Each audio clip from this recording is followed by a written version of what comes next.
The screams began at sunset. Lyra had been tending to old Marcus when the first alarm bells rang across the outpost of Valeria, their bronze tongues clamoring a warning that turned her blood to ice. She abandoned her work, leaving the elderly soldier with his half-bandaged leg, and rushed to the narrow window that overlooked the northern approach. What she saw stole the breath from her lungs. They came like a tide of darkness across the frozen plain. Thousands of barbarians, their war cries piercing the twilight, their torches creating a river of flame that stretched to the horizon. The northern tribes had united, something the Roman commanders had sworn would never happen, and now they descended upon Valeria with the fury of a winter storm. "Gods protect us," Marcus whispered from his cot, his weathered face pale. "There are too many, far too many." Lyra's hands trembled as she secured the wooden shutters. The outpost was small, built more as a way station than a fortress, housing perhaps 300 souls. Soldiers, their families, traders, and healers like herself. The garrison numbered barely 100 fighting men, many of them injured or past their prime. They had no chance. "Everyone to the central courtyard," Tribune Gaius's voice rang out in the street below. "Bring what weapons you can carry. We make our stand together." Lyra helped Marcus to his feet, supporting his weight as they joined the flood of people streaming toward the heart of the outpost. Children cried, clinging to their mothers. Old men hefted rusty swords they hadn't touched in decades. Women gathered kitchen knives and iron pokers, their faces set with grim determination. The courtyard was chaos. Soldiers barked orders, trying to organize the terrified civilians into some semblance of defensive positions. The outpost's walls were already under assault. Lyra could hear the thunder of battering rams, the whistle of arrows, the guttural war cries of men who knew they had their prey trapped. "Lyra!" a young voice called out. She turned to see little Julia, the blacksmith's daughter, blood streaming from a cut on her forehead. The child couldn't have been more than 7 years old. Lyra knelt beside her, pulling clean cloth from the bag she always carried. "Hold still, sweetheart. You're going to be fine." But even as she spoke the words, Lyra knew they were lies. None of them were going to be fine. The walls were already crumbling under the barbarian assault. She could hear the groaning of stressed timber, the crack of breaking stone. "We need to evacuate," someone shouted.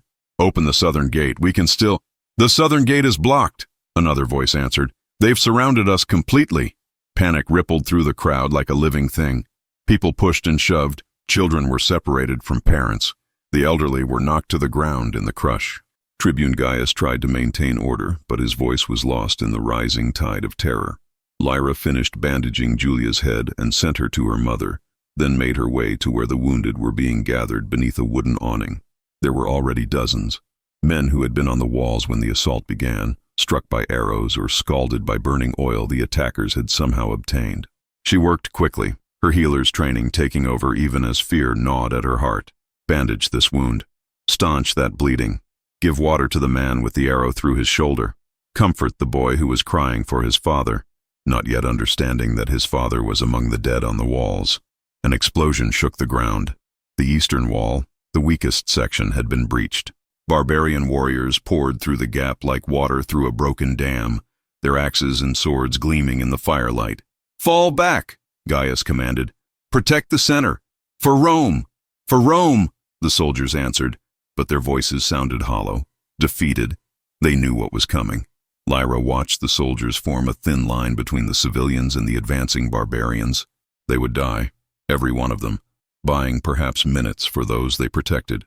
Minutes that would mean nothing, because there was nowhere to run, no escape, no hope. She found herself moving away from the crowd, away from the noise and chaos, toward the old stone structure at the outpost's heart. It was ancient, predating the Roman occupation by centuries, a temple to gods whose names were long forgotten, now used as a storage facility for weapons and armor. But Lyra had heard the stories. Every outpost had them. Tales whispered by firelight, legends the soldiers pretended not to believe but never quite forgot. Valeria's story was darker than most. Beneath the temple, they said, was a prison, and in that prison was something that had once been a man. The beast of Rome, the soldiers called him.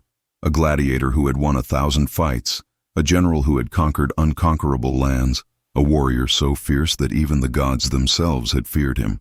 But he had defied divine will once too often, and for his hubris, he had been cursed. transformed into something more and less than human, a creature of rage and blood and unstoppable violence. The Senate had chained him beneath Valeria 50 years ago, sealing him in darkness where his curse could harm no one.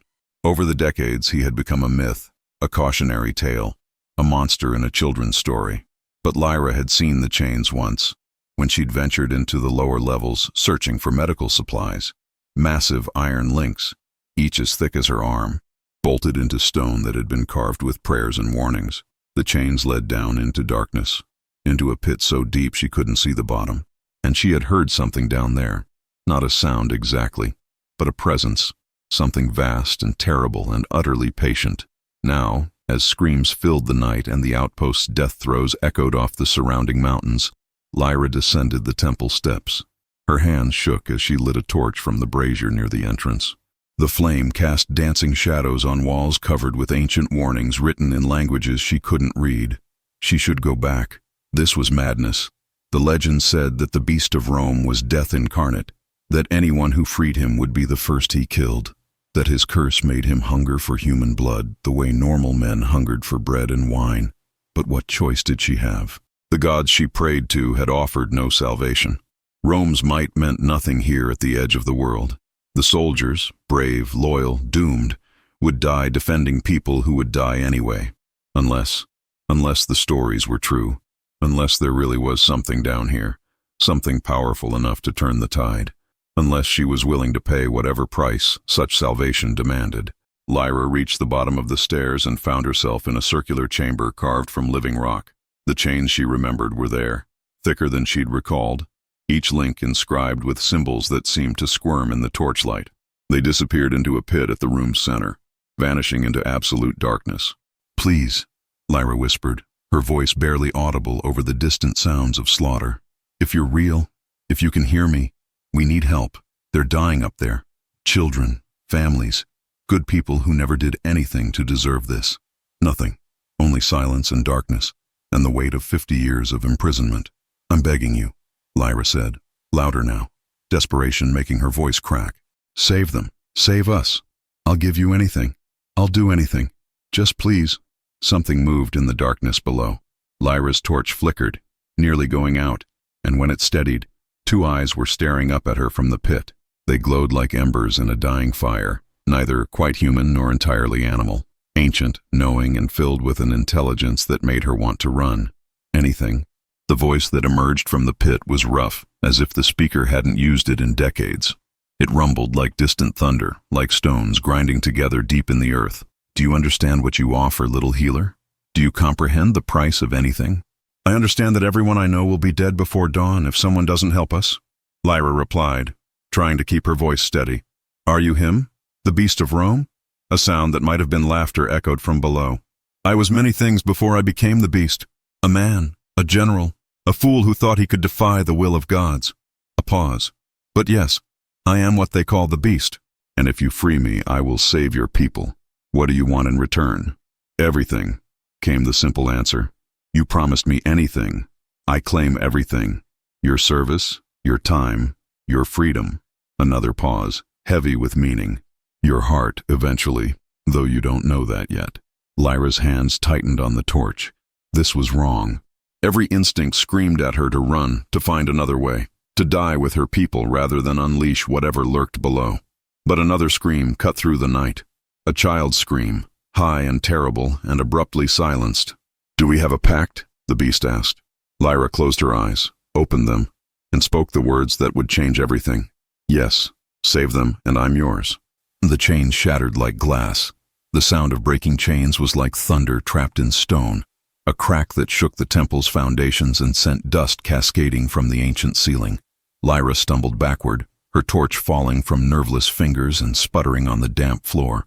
From the pit came a different sound, the scrape of claws on stone, the rasp of breathing that was too deep, too slow to be entirely human. Then silence, heavy and expectant. "Step back, little healer." The beast's voice was closer now, no longer echoing from the depths but coming from just beyond the circle of dying torchlight. "What rises from this pit is not fit for mortal eyes." But Lyra couldn't move. Fear had rooted her to the spot as surely as any chain. She watched, transfixed, as a massive shape pulled itself over the pit's edge and into the faint light. The first thing she saw were his hands, or what had once been hands. They were easily twice the size of a normal man's, tipped with claws that scraped furrows in the stone floor. His arms were corded with muscle that seemed barely contained by skin the color of old bronze, marked with scars that looked like they'd been carved by divine fury rather than mortal blades. When he straightened to his full height, Lyra had to crane her neck back to see his face. He stood at least 7 feet tall, his frame broad and powerful in a way that went beyond mere physical strength. There was something fundamental about his presence, something that whispered to the primitive part of her brain that still remembered when humans were prey. But it was his face that held her attention. It was still recognizably human. Strong features, a jaw that might have been called handsome once, before the curse had sharpened it into something more bestial. His hair hung long and dark, matted with decades of neglect, and those eyes, those terrible, burning eyes that had stared up at her from the darkness, now gazed down with an intensity that made her feel transparent. "You're afraid," he observed. His voice was clearer now, though it still carried that rumbling quality. "Good. You should be. Do you know what the curse does to me, little healer?" Lyra tried to speak, but her throat had closed. She managed only a shake of her head.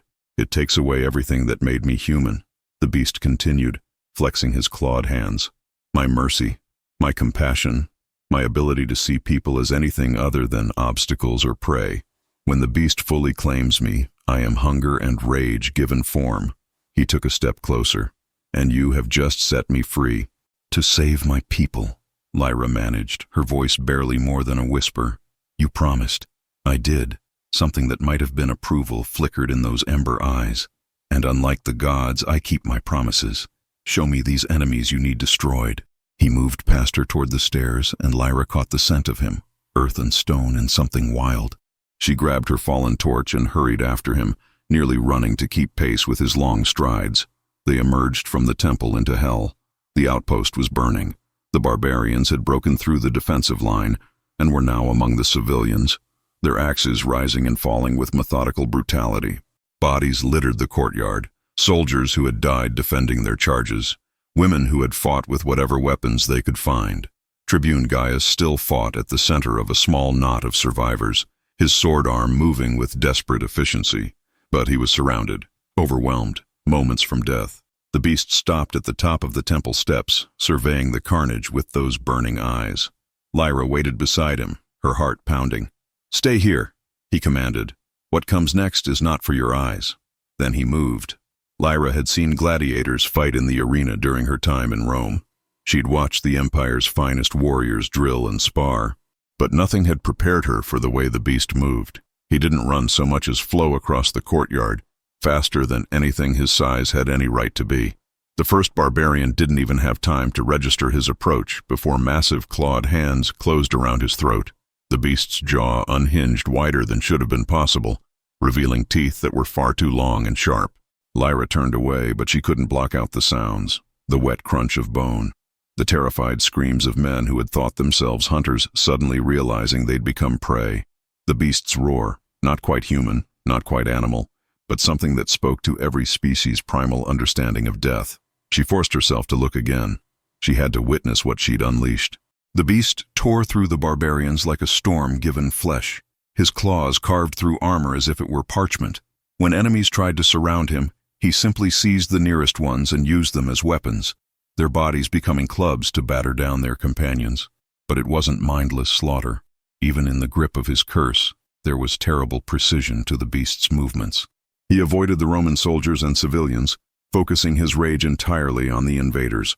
When a barbarian tried to use a child as a shield, the beast's clawed hand shot out with impossible speed, plucking the man away before crushing him against the wall. The barbarians broke. It took perhaps 10 minutes. 10 minutes of relentless, brutal efficiency before the remaining invaders fled, scrambling over their own dead to escape. They abandoned their weapons, their wounded, their carefully laid plans, driven by nothing but the primal need to be anywhere else. The beast pursued them to the shattered eastern gate, his roars chasing them out into the night.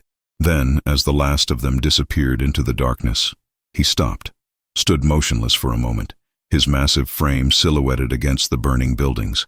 Slowly, he turned back toward the courtyard, toward the survivors who had pressed themselves against walls, trying to become invisible. His eyes found Lyra immediately.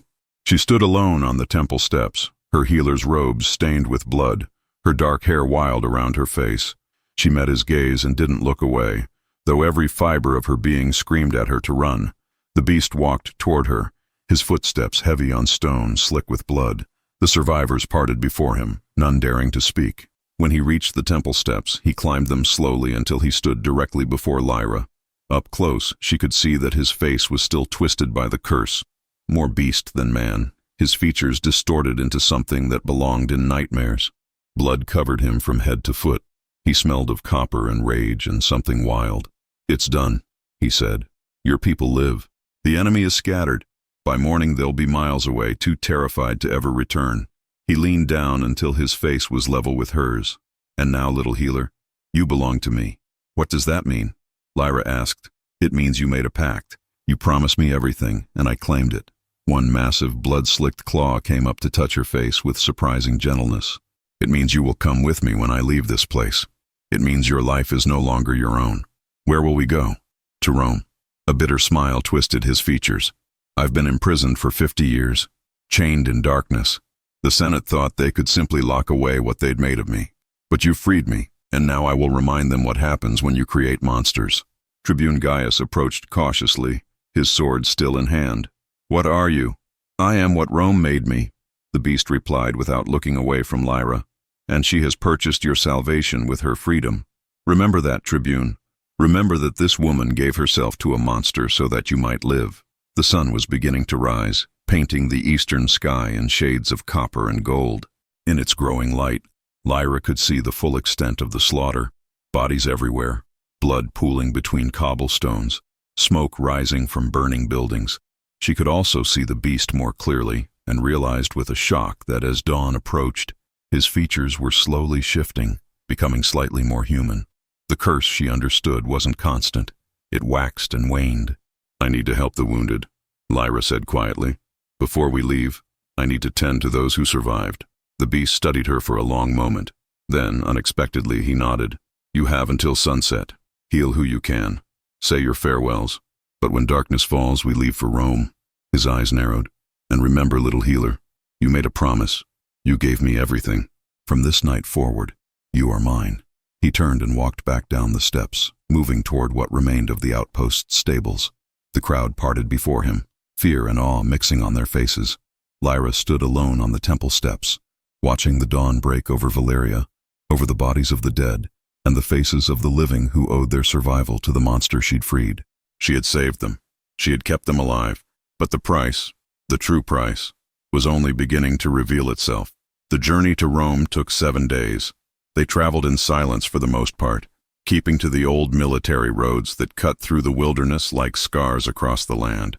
The beast, he had not yet offered his true name, moved with tireless efficiency, never seeming to need rest or food, though Lyra noticed he would disappear each night when they made camp, returning before dawn with blood on his claws that he never explained. Lyra rode a horse he'd procured from somewhere, though she suspected procured was a generous term for whatever had actually transpired. She didn't ask. There were many things she was learning not to ask. On the 3rd day, as they crossed a stone bridge over a rushing river, Lyra finally broke the silence that had stretched between them. "What's your real name?" she asked. "You can't expect me to call you Beast for the rest of my life." He walked beside her horse, his long strides easily matching the animal's pace. In daylight, with the curse's grip loosened, he looked almost human, still impossibly large, still marked by scars and the remnants of transformation, but recognizably a man rather than a monster. "Cassian," he said after a long pause. "I was called Cassian before." "Before what?" "Before I defied the gods." His voice was flat, emotionless. "Before I learned that divine will cares nothing for human suffering, and that to question it is to invite destruction." Lyra studied his profile as they walked. "What did you do? To earn such a curse?" Cassian was quiet for so long that Lyra thought he wouldn't answer. Then finally, "I was Rome's greatest general. I conquered lands that were thought unconquerable. I brought glory to the empire and gold to the Senate. But I also saw what that glory cost. The villages burned, the children orphaned, the families destroyed. I began to question whether Rome's expansion was truly the will of the gods, or simply the greed of men dressed up in divine justification. He paused at the bridge's center, staring down at the rushing water below. There was a city, Palmyra. The Senate ordered me to raze it to the ground, to make an example of its resistance. But when I arrived, I found not rebels, but families, scholars, artists, people whose only crime was wanting to govern themselves. His hands clenched on the bridge's stone railing. I refused the order. I made a treaty instead, one that would have brought Palmyra into the empire peacefully, with honor. The Senate disapproved. The Senate was furious. But more than that, the gods were furious. Mars himself appeared to me in the temple, demanded I prove my loyalty by carrying out the original order. When I refused again, he cursed me. Cassian turned to look at her, and Lyra saw pain in those dark eyes. Human pain, the kind no curse could create or erase. He said if I cared so much for the lives of the weak, I should become a beast to protect them, that I would have the strength to save anyone, but never the humanity to be saved myself. That's cruel, Lyra whispered. That's divine justice. Cassian's laugh was bitter. The curse transforms me little by little until there's nothing left of the man I was. In daylight I can almost remember what it was like to be human. But when darkness falls, when battle calls, when blood is spilled, the beast takes over. And each time it does, it becomes harder to find my way back. They continued walking, and Lyra found herself thinking about the man beside her in a new light. Not as a monster she'd unleashed, but as a victim, someone who had been punished for compassion, transformed into the very thing he'd fought against. "How long do you have?" she asked quietly. "Before the curse takes you completely?" "I don't know. Years, perhaps. Months. It depends on how often I must become the beast, how much blood I must spill." He glanced at her. "Freeing me from those chains accelerated the process. The more I use this cursed strength, the less of Cassian remains." Guilt twisted in Lyra's stomach. "I'm sorry, I didn't know." "You saved your people," Cassian interrupted. "Don't apologize for that. I made the choice to answer your call. I knew what it would cost." That night they made camp in a small grove of olive trees. Lyra tended the fire while Cassian disappeared into the darkness as he always did. But this time, when he returned just before dawn, Lyra was still awake, unable to sleep. She watched him emerge from the shadows, and in the faint firelight, she could see the transformation occurring in reverse. His features, which had been twisted and bestial when he left, were slowly becoming human again. It looked painful. She could see the tension in his body, the way his hands clenched and unclenched as bone and muscle shifted beneath skin. "Does it hurt?" she asked quietly. "The changing?" Cassian froze, apparently surprised she was awake. Then he moved to sit across the fire from her, his massive frame folding with surprising grace. "Yes, every time. But the physical pain is nothing compared to—" He trailed off. "Compared to what?" "Compared to losing myself," he said. "When the beast is fully in control, I'm still present, but distant, like watching through a window. I see what I do, feel the rage and hunger, but I can't stop it, can't control it. I become exactly what Mars wanted, a weapon with no conscience, no mercy, no humanity." Lyra saw something in his expression then, not the monster's fury, but a man's fear of losing himself completely, of becoming nothing but the curse. "Is that why you disappeared each night?" she asked. "Because you were afraid you might hurt me?" "Yes." The admission seemed to cost him. "The curse is stronger in darkness. And you—" He stopped, seemed to struggle with his next words. "You make it harder." "Harder? I don't understand." "Your presence, your kindness, the way you look at me like I'm still a man rather than a monster." Cassian's hands clenched. "It reminds me of what I've lost, what I'm still losing. And that reminder makes the beast fight harder to take over completely, to silence the part of me that still hopes for redemption." Lyra moved around the fire to sit beside him, close enough to feel the heat radiating from his body. "Then we'll find a way to break the curse." "There is no breaking it," Cassian said flatly. "Divine curses don't simply end because we wish them to. Mars himself would have to lift it, and gods don't change their minds. Then we'll make him change his mind." Cassian looked at her, and for the first time since she'd met him, something like hope flickered in his eyes. "You don't know what you're saying. To challenge a god—" "You challenged a god once before," Lyra pointed out. "For the sake of people you didn't even know, why not do it again?" "Because I failed. Because it cost me everything. Because—" He stopped, his jaw tightening.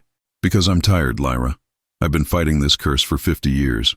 I've been alone for 50 years, locked in darkness, slowly losing myself. I don't know if I have the strength to fight anymore. Without thinking, Lyra reached out and placed her hand over his. His skin was warm, almost feverishly so, and she could feel the tremor running through him, the constant battle between man and beast. You don't have to fight alone anymore, she said quietly. Cassian stared at their joined hands. You made a pact to save your people. You didn't agree to this, to trying to redeem a cursed soldier who's more monster than man. Maybe not, Lyra agreed, but I'm choosing it anyway. Something shifted in Cassian's expression. Surprise, perhaps, or the beginning of something deeper. Why? Because I've seen the man you are, Lyra said.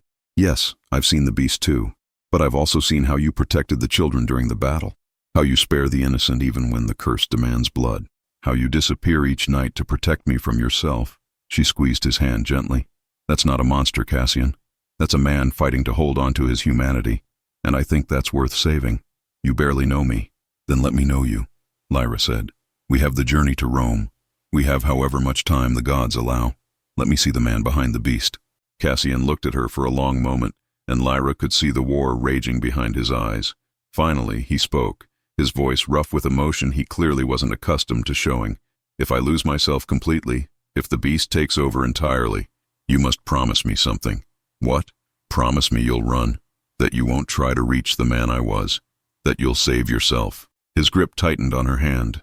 Promise me, Lyra. I promise. She lied, because she could see he needed to hear it, even if they both knew she wouldn't keep it. As dawn broke over their small camp, Lyra realized with sudden clarity what was happening. The pact she'd made wasn't just about servitude or debt. It was about two broken people, one cursed by gods, one bound by compassion, finding in each other something they'd thought lost forever. For Cassian, it was hope that he might be more than his curse. For Lyra, it was purpose beyond mere survival. Neither of them spoke the word love. It was too soon, too impossible, too dangerous given what they both faced. But as they broke camp and continued toward Rome, as Cassian began to speak more freely about his past and Lyra shared stories of her life as a healer, something was undeniably growing between them. Something that would make the curse's final victory all the more devastating. Something that would force them both to make choices no one should have to make. But for now, in the gentle morning light, they had this: conversation, companionship, and the fragile beginning of understanding. It would have to be enough. Rome rose before them on the 8th day like a monument to human ambition and divine hubris. The city sprawled across its 7 hills, a maze of marble temples and crowded tenements, of aqueducts and sewers carrying the waste of 1,000,000 souls.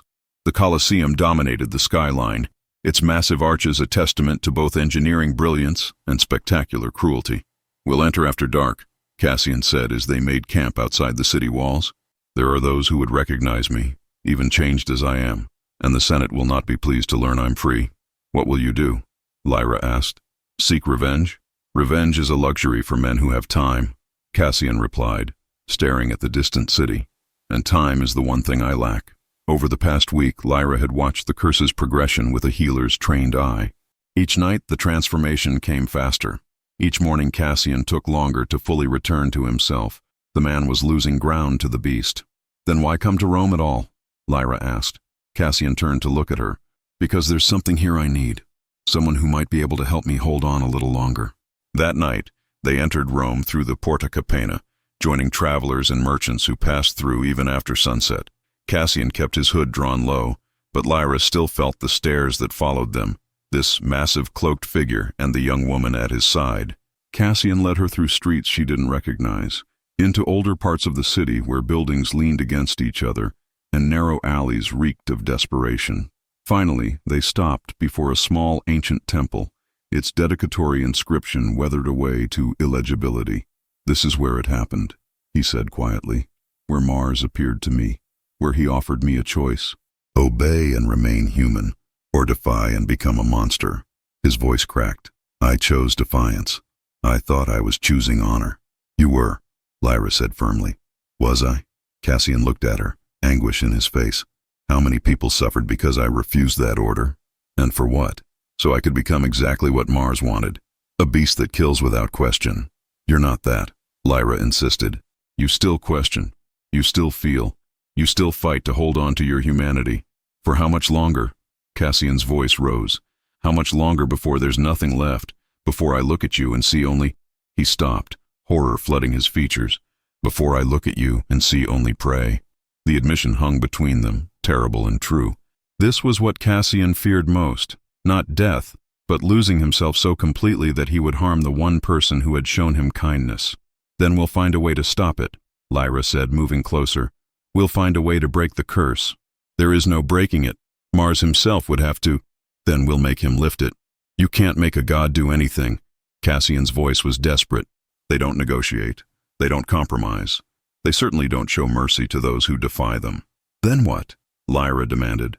You just accept that you'll become a monster? That everything you are will be erased? That the man I've come to... She stopped, the words catching in her throat. Cassian went very still. The man you've come to what? Lyra looked away, her heart pounding. Care for, she finished quietly. The man I've come to care for. Cassian closed his eyes, pain crossing his features. Don't, he said hoarsely. Don't care for me, Lyra. Don't give your heart to something that's already dying. Too late, Lyra replied. I made a pact, remember? I gave you everything. That includes this. A sound echoed from the alley behind them, footsteps moving with purpose. Cassian's head snapped around, his body tensing. Someone followed us, he growled, the beast creeping into his voice. Get behind me. 6 men emerged from the shadows, all wearing the armor of the Praetorian Guard. Their leader, a scarred veteran, drew his sword. Cassian the Cursed, he said. The Senate has declared you dead, yet here you stand. Marius, Cassian recognized him. You served under me in Gaul. I saved your life at the Rubicon. And I remember, Marius replied. I also remember you were cursed for defying the gods. The Senate was right to chain you. You're an abomination. I simply refused to slaughter innocents, Cassian said, his voice deepening as transformation began. Take him, Marius gestured to his men. The Senate wants him returned to his chains, or dead. The guards advanced, and Cassian pushed Lyra firmly behind him. Run, he commanded. Now before I lose control. I'm not leaving you. If I lose myself while you're here, I won't be able to stop. Cassian's voice was barely human now. Please, Lyra, run! But Lyra had made a promise to herself that she wouldn't abandon him. Instead of running, she stepped forward, placing herself between Cassian and the guards. Stop, she commanded. This man saved an entire outpost. He protected innocents. He's not the monster you think he is. He's exactly the monster we think he is, Marius said coldly, raising his sword. Step aside, girl. It concerns me, Lyra insisted. I freed him. His life is bound to mine. Then you're both problems that need solving. Behind her, Lyra felt Cassian's transformation complete, heard his roar echo off the temple walls, felt the displacement of air as he moved with inhuman speed, his claws intercepting Marius's sword stroke. The battle was brief and brutal. Cassian tore through the guards with terrible efficiency, his curse-enhanced strength making their armor meaningless. But Lyra could see the difference, how the beast was taking over more completely, how Cassian's humanity was being buried beneath rage. When the last guard fell, Cassian stood amid the carnage, breathing heavily, his eyes burning with inner fire. Blood covered him, and when he turned toward Lyra, she saw no recognition in his gaze. The man was gone. Only the beast remained. Cassian, Lyra said softly, not moving despite terror. I know you're still in there. I know you can hear me. The beast took a step toward her, claws flexing. Remember what you told me, Lyra continued, tears streaming down her face. That you were tired of fighting. That you didn't think you could hold on. She took a step forward. But you don't have to fight alone. I'm here. I'm not afraid of you. That was a lie. She was terrified, but also determined. Come back to me, Cassian, Lyra whispered, reaching up to touch his face. Please. For a long moment, nothing happened. Then slowly, painfully, she saw recognition return, saw the fire in his eyes dim, saw his features shift back toward human. Lyra. Cassian's voice was raw. I could have killed you. But you didn't, Lyra interrupted. You came back. You chose to come back. Cassian sank to his knees, trembling. I'm losing. The curse is winning. Soon there won't be enough of me left to choose. Lyra knelt beside him, wrapping her arms around him despite the blood. Then I'll remind you, she said firmly. Every time you lose yourself, I'll bring you back. I'll be your anchor, your reason to fight. You can't promise that. I already did, Lyra replied. When I freed you, I gave you everything. That includes fighting for you when you can't fight for yourself. Cassian looked at her, his last defenses crumbling. I don't deserve you. Probably not, Lyra agreed with a slight smile. But you're stuck with me anyway. As dawn broke over Rome, they remained there, a cursed warrior, and the healer who refused to abandon him, both understanding the battle ahead would be harder than any they'd faced, because the enemy was time itself and the slow erosion of everything that made Cassian human. But at least now, he wouldn't face it alone. The Senate convened 3 days after Cassian's return to Rome became known. Lyra watched from the shadows of the chamber's upper gallery, a place where women and common citizens were permitted to observe but never participate. Below, on the marble floor, 200 senators in white togas argued with passionate intensity. Cassian stood in the center, chained once again, not with the iron links that had bound him beneath Valeria, but with lighter restraints that were more symbolic than practical. They both knew he could break them in an instant if the beast took over. The chains were there to remind everyone what he was. He is an abomination, Senator Octavius thundered, his jowls quivering. A creature cursed by Mars himself. By allowing him to walk free, we invite divine retribution upon us all. He saved an entire outpost, another senator countered. Surely that service counts for something. A beast performing its nature is not service, Octavius spat. A wolf that kills other wolves is still a wolf. Lyra's hands clenched on the gallery railing. She wanted to scream at them, to make them understand that Cassian was more than his curse. But her voice would mean nothing here, where women's words carried no weight. The consul, a silver-haired man named Lucius Severus, raised his hand for silence. The question is simple. Cassian was imprisoned to protect Rome. That curse has not diminished. If anything, it grows stronger. Can we justify allowing such a creature to remain free? He's not a creature, Lyra whispered, though no one could hear. He's a man. Below, Cassian had remained silent throughout the debate, but Lyra could see the tension in his shoulders, the way his hands periodically clenched as if fighting some internal battle. The curse was getting worse. Last night, the transformation had come while the sun was still setting, earlier than ever before. Lyra had found him at dawn, covered in blood that he swore wasn't human, but she could see the lie in his eyes. I propose we return him to his chains, Octavius declared, here in Rome, where we can ensure he never threatens citizens again. That's not justice, a younger senator objected. That's imprisonment for being cursed. Cassian didn't choose this. No, he chose to defy a god. Octavius shot back. This is the consequence. The consul turned to Cassian. Do you have anything to say in your defense? Cassian looked up, and Lyra saw resignation in his eyes. No, he said simply. The senator is right. I am what Mars made me. The curse grows stronger each day, and my control grows weaker. Soon there will be nothing left of the man I was. His gaze found Lyra in the gallery. I am a danger to everyone around me, especially to those who have shown me kindness. No, Lyra breathed. He was giving up. After fighting so hard to hold on to his humanity, he was surrendering. She couldn't let that happen. Before she fully understood what she was doing, Lyra was moving, rushing down the gallery stairs and bursting onto the Senate floor. Guards moved to intercept her, but she was faster, reaching the center before they could stop her. Wait, she called out. Please, you have to listen. Remove this woman, Octavius commanded. She has no right to speak here. I have every right. Lyra turned to face the assembled senators. I'm the one who freed him. I made the pact that brought him back to Rome. His fate is bound to mine. The consul studied her with interest. You're the healer from Valeria.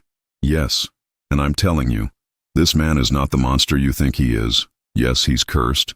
Yes, he's dangerous. But he's also the bravest, most compassionate person I've ever met. He fights every day to hold on to his humanity. Pretty words, Octavius sneered, but they don't change reality. The curse cannot be undone. Then let me undo it, Lyra said. Let me take it from him. Silence fell over the chamber.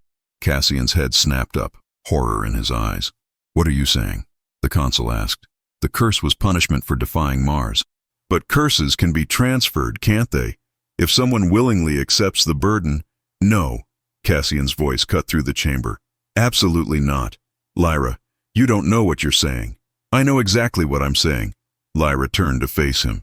The curse is killing you, Cassian, but if I take it, you'll die, Cassian said flatly. The curse is designed for a warrior. You're a healer. It would destroy you in hours. He's right, the consul said. Even if such a transfer were possible, the curse would kill an untrained woman almost instantly. But it would free him, Lyra insisted. Isn't that worth something? Not your life, Cassian said, raw emotion in his voice. Never your life, Lyra. Why not? You were willing to sacrifice yourself for people you didn't even know. Why can't I do the same for you? Because I don't want you to. The chains rattled as Cassian strained against them. Because you're the only good thing that's happened to me in 50 years. Because I love you, you stubborn, impossible woman. And I won't let you destroy yourself to save me.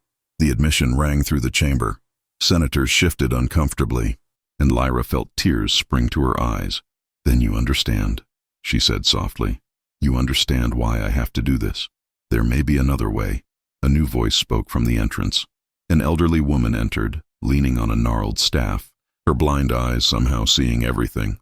She wore the robes of a temple priestess, marked with the symbols of the fates. Priestess Claudia, the consul acknowledged her with respect. What do you know of this matter?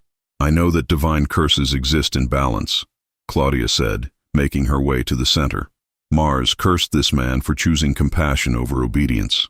But there are other gods. Venus values love above all else. And true love, freely given, such love can balance even divine judgment. What are you suggesting? Cassian asked. Not a transfer of the curse, but a binding. If this woman offers her life force to sustain you, to anchor your humanity, if she binds herself to you completely, the curse might be tempered, not broken but held in check. What would that mean for her? The consul asked. Her life would be tied to his, Claudia said simply. She would feel his pain, share his struggle. If he dies, she dies with him. But her presence, her love, her willingness to stand with him, that might keep the beast at bay. That's still asking her to sacrifice everything, Cassian protested. I already gave you everything, Lyra reminded him. Back at Valeria, when I made the pact. The Senate cannot condone this, Octavius objected. The Senate, Claudia said with steel in her voice, does not dictate matters of the heart or the will of the gods. If Venus accepts this offering, no mortal authority can prevent it. She turned to Lyra. But child, you must understand. Once bound, you cannot undo it. Your life will be forever entwined with his. You will share his curse, his pain. Are you certain? Lyra looked at Cassian, at this man who had been punished for compassion, who fought every day to remain human.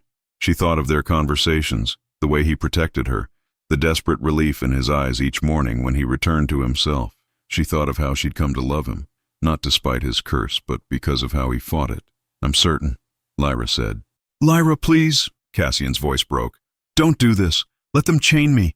Don't tie yourself to someone who's already lost. You're not lost, Lyra said, moving closer despite the guard's protests. Not yet. Not while I'm here to remind you who you are. She placed her hand over his heart. I love you, Cassian, and I'm not letting you go. Cassian closed his eyes, a single tear tracing down his cheek. You're going to regret this.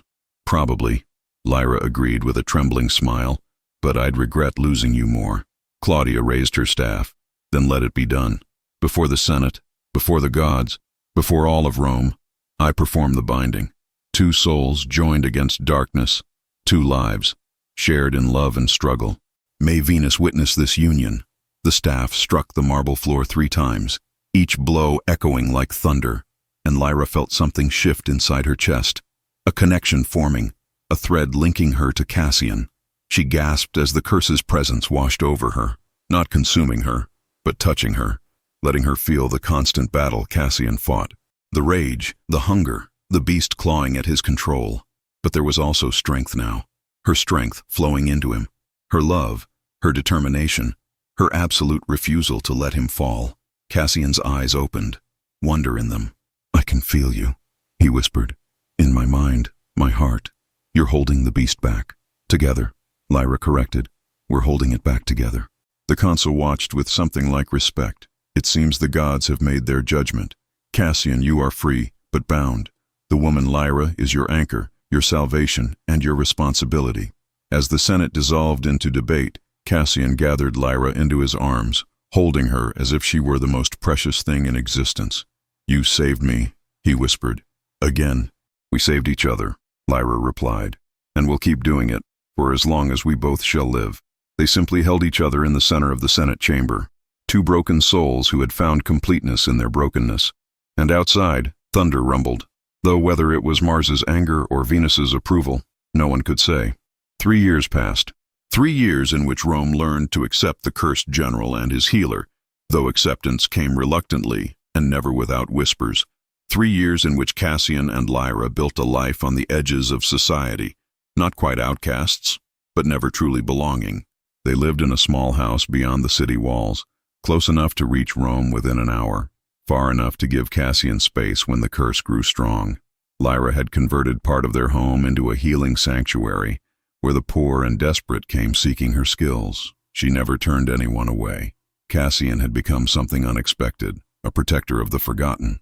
When bandits threatened travelers, when corrupt officials preyed on the helpless, when violence erupted in the slums, the beast of Rome would appear, not to slaughter, but to defend those who couldn't defend themselves.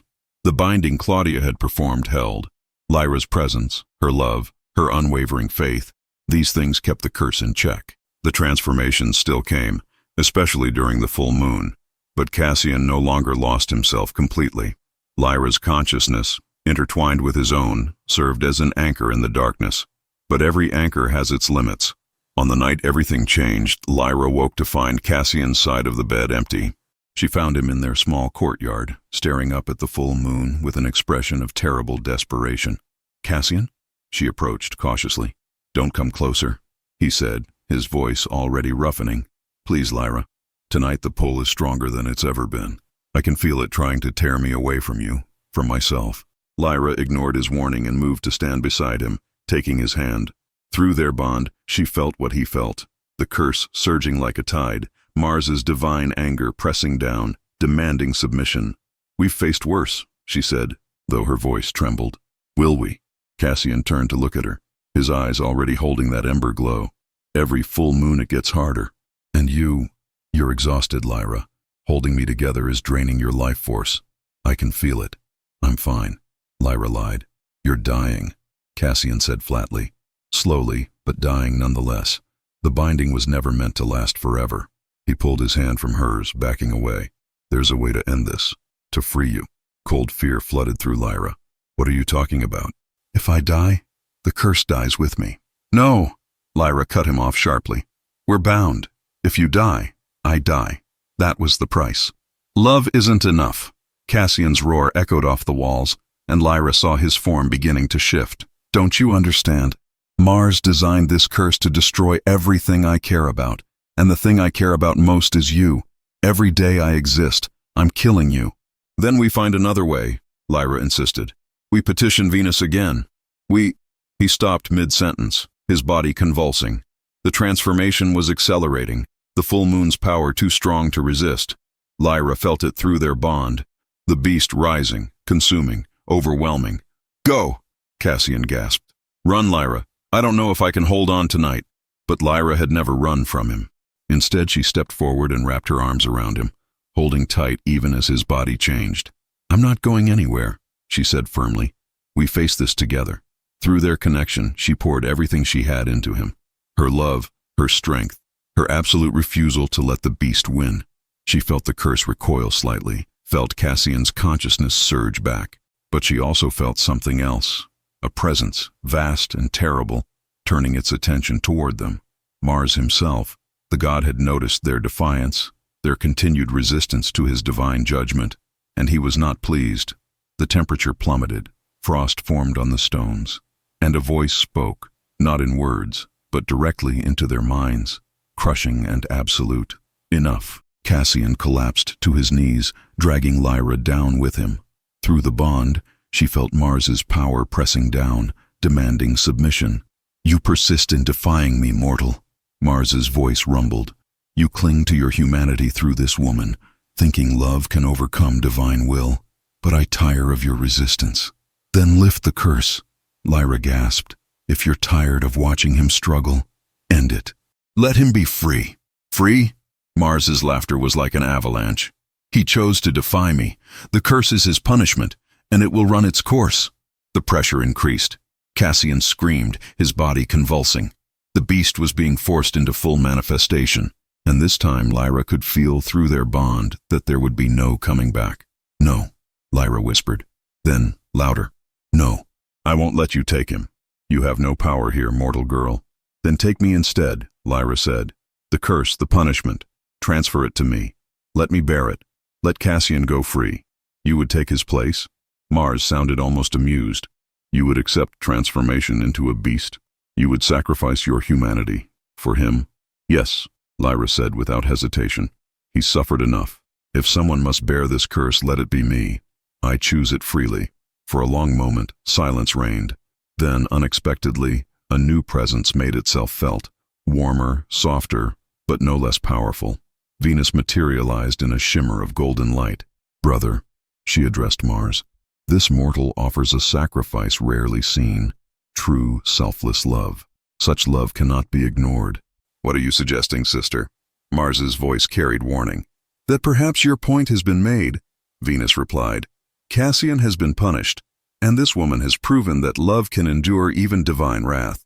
The curse cannot simply be lifted." "No," Venus agreed, "but it can be transformed. Her willingness to trade her humanity for his has power. Enough power to rewrite the terms of your curse." Mars was silent. Then, grudgingly, "Very well. The curse remains, but altered. Cassian will retain his humanity, his control. But the price—" "I'll pay it," Lyra interrupted. Venus looked at her with pity. "Child, your life force will be consumed to fuel Cassian's continued humanity. You will fade day by day until there is nothing left. You will die so that he may live as a man." "How long?" Cassian's voice was broken, desperate. "Days," Venus said softly. "Perhaps a week." "No." Cassian pulled Lyra into his arms. "I won't accept this. Just don't take her." But Lyra was already nodding. "I accept the price." "I love you," she said simply, "and I'm not watching you lose yourself. This is my choice, Cassian. Honor it." Mars's presence withdrew. Venus remained a moment longer, her hand resting gently on Lyra's head. "You will be remembered," the goddess said softly. Then she too vanished, leaving them alone. Cassian's transformation reversed immediately. For the first time in 50 years he felt no presence of the beast, no curse eating away at his humanity. He was free, at the cost of everything. He gathered Lyra into his arms, feeling the change in her already, her heartbeat slowing, her breath becoming shallower. "Why?" he whispered. "Because you asked me once if I could love just a man," Lyra replied. "Now you can be just a man again. That's worth everything to me." Cassian carried Lyra to their bed and held her, every moment precious. Rome's greatest healers came when word spread, but even they could do nothing. On the 7th day, as dawn broke, Lyra's eyes opened one last time. "Thank you," she whispered, "for letting me save you." "I love you," Cassian said, tears streaming. "Forever." "I know," Lyra smiled. "That's why this worked." And then she was gone. Cassian carried her body beyond the city walls himself, to a hill where olive trees grew. There, with human hands free of claws, he dug her grave. Rome came to mourn. The poor she had healed, the desperate she had helped, they all came to honor the woman who had given everything. They buried her beneath a marble stone. Lyra, who loved without limit, who sacrificed without regret. In the months that followed, people reported a strange sight, a great white wolf that stood guard over Lyra's grave, especially during the full moon. It never harmed anyone, simply kept vigil. The Senate commissioned a statue of her in the Forum. She stood with one hand outstretched, forever offering mercy. And when the emperor prayed for victory, when the people faced darkness and needed hope, they came to her statue and remembered. Years later, when Cassian finally died, they buried him beside her, and the white wolf was never seen again. But on full moon nights, travelers swore they could see two figures walking together in the olive grove, a man and a woman, hand in hand, finally reunited, together forever, bound by a love that had conquered even divine judgment.